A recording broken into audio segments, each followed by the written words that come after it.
Hey guys, welcome back to the channel.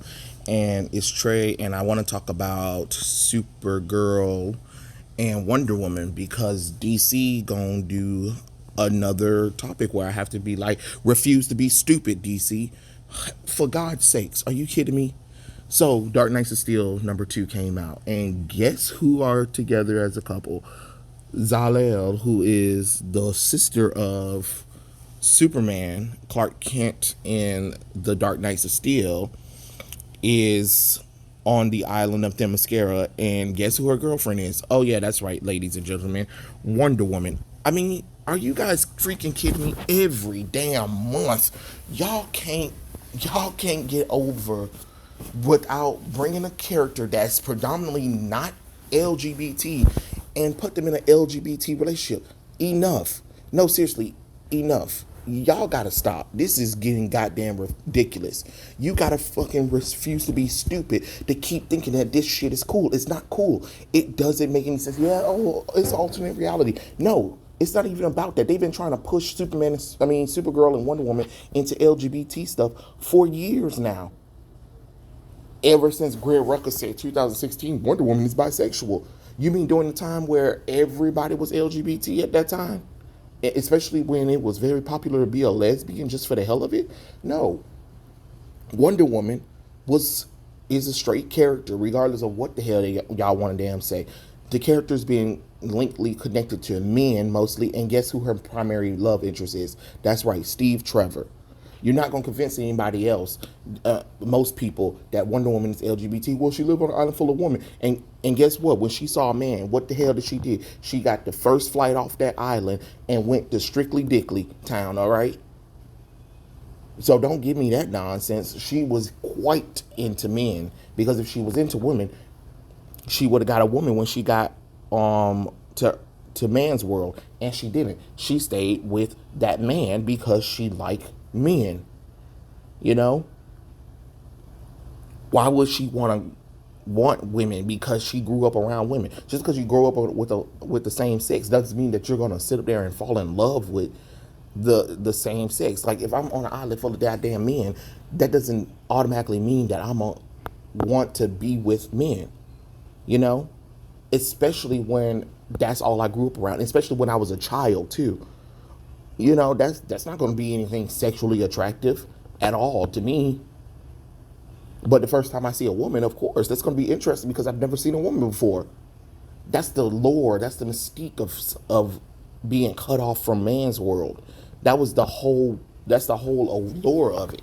And the reason why I want to talk about that too is you have this whole thing where you have Supergirl also in this issue where she is confirmed to be a girlfriend with Wonder Woman.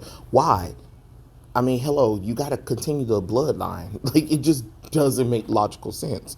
People have to think about it. Like, when you're in certain time periods, especially with royalty, that stuff right there, getting caught being LGBT, regardless if the king, queen, or whatever and stuff like that, that can get you killed. And just to openly, freely just do it. Well, there's an island. It doesn't matter. Even if it is in the fantasy world, there are still laws and rules and regulations you have to admit, you have to go by.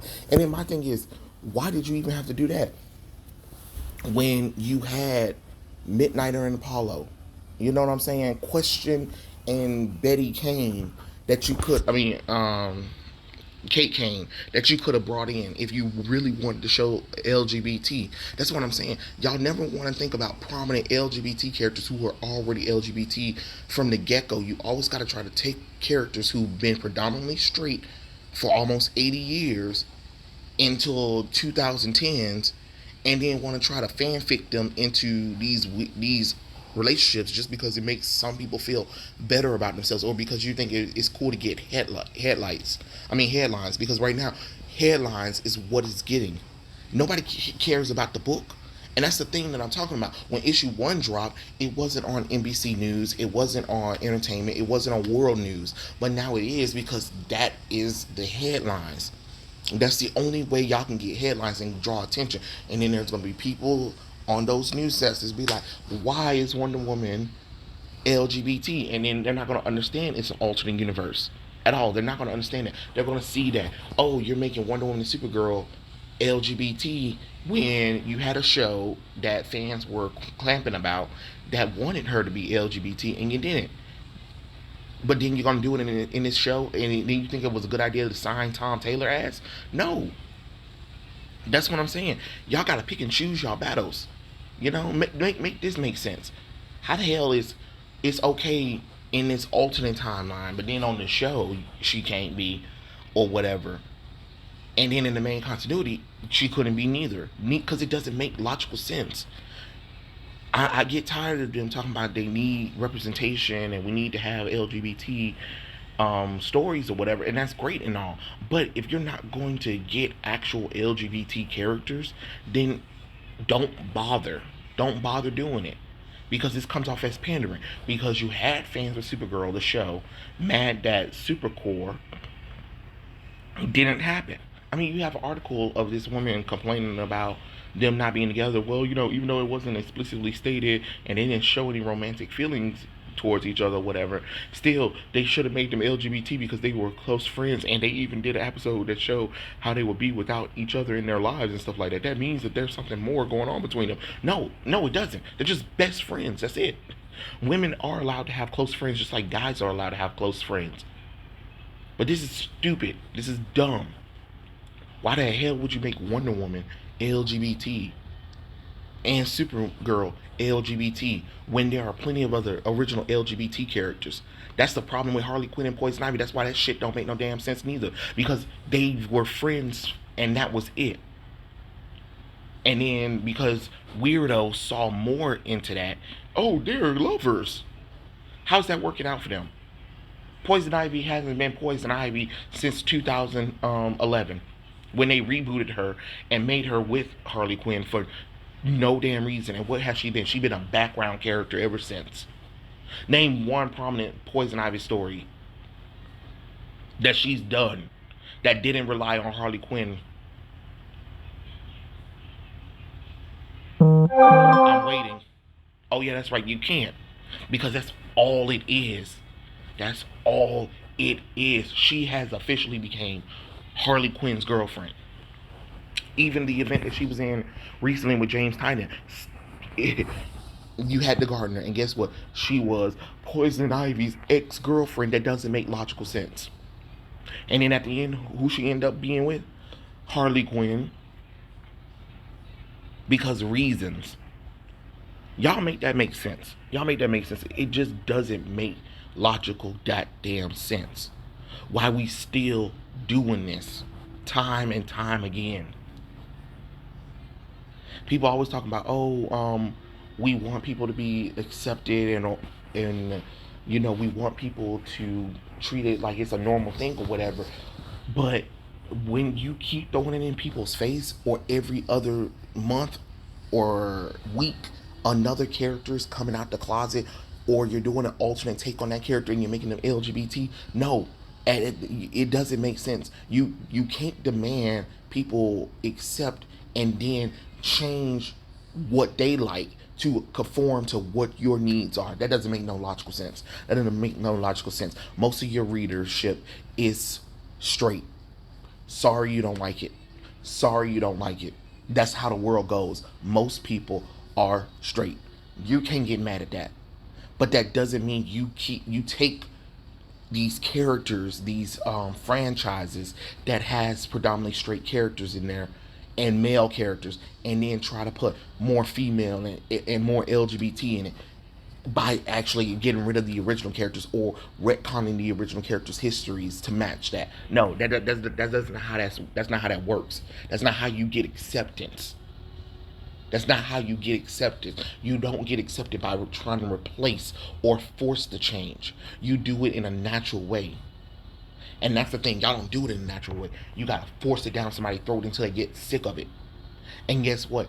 People are sick of it. It's because everybody knows it's a gimmick.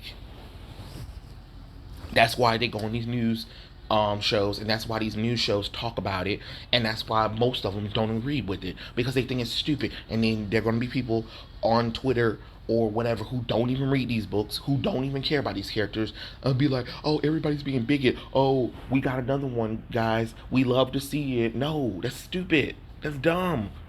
That's dumb. I keep trying to tell you, nothing's worse than a fan that don't care anymore.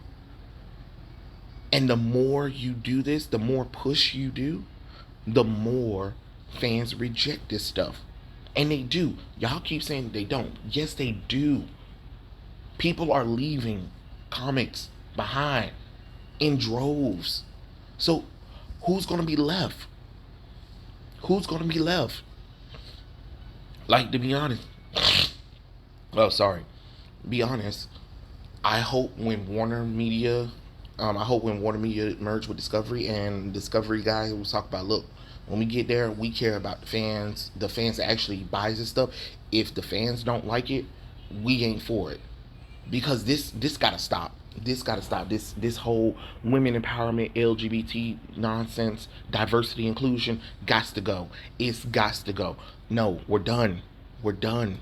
There's not so many chances you can keep giving. You know, I'm all chanced out, to be honest, because y'all can't never do it right neither. When it comes to diversity, inclusion, LGBT, female empowerment, y'all can't never do it right. You gotta turn something that somebody likes and then distort it for what people want. And now these stories are coming off more as fan fictions every day. Main continuity, alternate takes, or anything. And I know somebody was like, "Oh, it's alternate universe." Yeah, that excuse been used for so many years. It's not involved. It's not involved at this point. No, enough, enough. You know, y'all got to do something. But this is ridiculous. Cause now you got Supercore fans mad. You got people who are fans of Wonder Woman and Supergirl mad. You know, a lot of people already iffy with Tom Taylor as it is, and here he go. Here he go with this nonsense. But if you ask him, hey, what about Midnight and Apollo? What about Renee Montoya and The Question? What about Obsidian? Those kind of characters. Crickets. Oh, please, white savior. Please, white straight savior. Please give us more of your wisdom that we need. He's saving the comic book industry. He's for us. Oh, okay, sure. He's just virtue signaling. But okay, whatever, sure. I just think it's dumb. It was a dumb idea. It was a dumb decision. And DC and should be ashamed of themselves. And I hope Warner fired Daniel Cherry the third, because I'm done with him. Poor excuse for a black man. I'm done. I don't like I don't like activist people. And it's a black man. He a weak black man. So he got to go. But yeah, that's how I feel. And that's it. So tell me what you guys think in comments below, and I'll catch you guys later. Peace out.